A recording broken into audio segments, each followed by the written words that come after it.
लांछन दिल छू लेने वाली कहानी।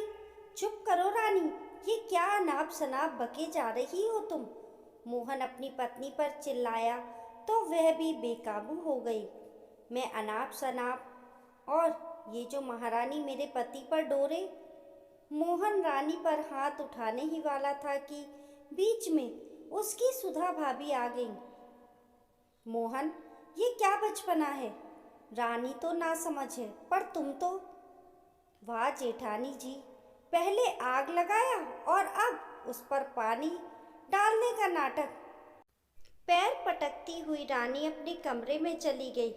रानी जब इस घर में आई तब सुधा की गोद में 6 माह की बेटी थी। साल भर बाद वह भी एक बेटे की माँ बन गई। दोनों बच्चों का पालन पोषण ऐसे हो रहा था कि ये कहना मुश्किल था कि कौन किसकी माँ है। बहुओं के बीच अपनापन देखकर अम्मा जी तो निहाल हो जाती थीं। दोनों भाई भी जब मोहल्ले में पारिवारिक कलह की बातें सुनाते थे तो उन्हें अपनी अपनी पत्नियों पर बहुत गर्व होता था। समय के साथ अम्मा जी का स्वास्थ्य गिरने लगा। अपना अंत समय निकट देखकर उन्होंने बहुओं से कहा कि मैं तो अब जा रही हूँ, तुम दोनों आपस में ऐसे ही मिलजुल कर रहना, एक दूसरे से ईर्ष्या जलन कभी नहीं करना। दोनों ने कहा, आप निश्चिंत रहिए अम्मा जी, कहकर अपनी सास को आश्वासन दिया। एक दिन सुधा की बेटी अपना रिपोर्ट कार्ड दिखाते हुए बोली, माँ, मैं क्लास में अव्वल आई हूँ। सुधा ने ये खुशखबरी रानी को सुनाई तो वह कांटों पर लौटने लगी, क्योंकि उसका बेटा तो 2 विषय में फेल हो गया था। बस उसी दिन से रानी को अपनी जेठानी और उसकी बेटी से ईर्ष्या होने लगी थी। बात बात पर सुधा की गलतियां निकालती और उसके बनाए खाने में कमी नमक तो कभी मिर्ची मिला दिया करती थी। यहाँ तक कि सुधा की बेटी की कॉपियाँ भी इधर उधर कर देती ताकि वह पढ़ ना सके। सुधा सब जानकर भी चुप रहा करती थी। भाइयों से भी रानी का व्यवहार छिपाना था। मोहन ने पत्नी को समझाने का प्रयास भी किया, लेकिन फिर अचानक एक हादसे में मोहन के भाई की मृत्यु हो गई और वह पितृविहीन अपनी भतीजी का विशेष ख्याल रखने लगा।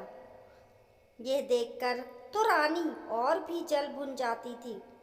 सुधा की बेटी को तेज बुखार था।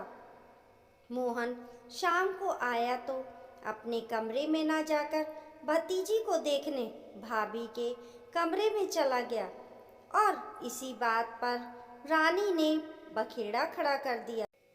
सुधा के चरित्र पर लाछन लगाया जो मोहन से बर्दाश्त नहीं हुआ और कमरे में आकर मोहन ने देखा कि रानी अपने मायके जाने की तैयारी कर रही है।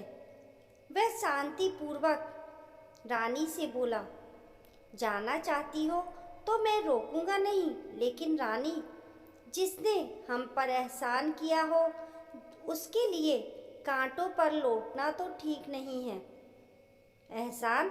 हम पर किसने एहसान किया है? रानी तीखे स्वर में बोली। याद है जब तुम्हारा अपेंडिक्स का ऑपरेशन होने वाला था तब रुपए कम पड़ रहे थे। जानती हूँ, मेरे पापा ने दिए थे। नहीं रानी, भाभी बोली कि रानी के पिता से पैसे लेना उचित नहीं है। अब रानी हमारे घर की है, उसके सुख दुख की जिम्मेदारी भी हमारी है।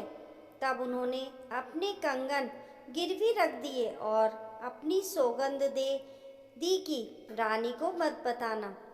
भाभी तो हमेशा तुम्हारे भले के लिए ही सोचती हैं और तुम हो कि उनसे बेवजह की ईर्ष्या। दीदी, दौड़ती हुई रानी सुधा के कमरे में गई और उनके पैरों पर गिरकर रोने लगी। दीदी, मुझे माफ़ कर दो, ना जाने मैं क्यों आपसे ईर्ष्या करने लगी थी। दीदी, वो मेरी भूल थी। अपनी छोटी बहन को। रानी के पश्चाताप के आंसुओं में सुधा के प्रति सभी द्वेष, नफरत और क्रोध बहने लगे थे। मुस्कुराते हुए सुधा ने बहन समान अपनी देवरानी को उठाकर अपने सीने से लगा लिया। इस कहानी को लेकर आपकी क्या राय है, हमें कमेंट करके ज़रूर बताइए। कहानी पसंद आने पर लाइक और शेयर करें। ऐसे ही अच्छी अच्छी कहानियों के लिए चैनल को सब्सक्राइब करना ना भूलें। मिलते हैं फिर एक नई वीडियो के साथ। तब तक के लिए नमस्कार।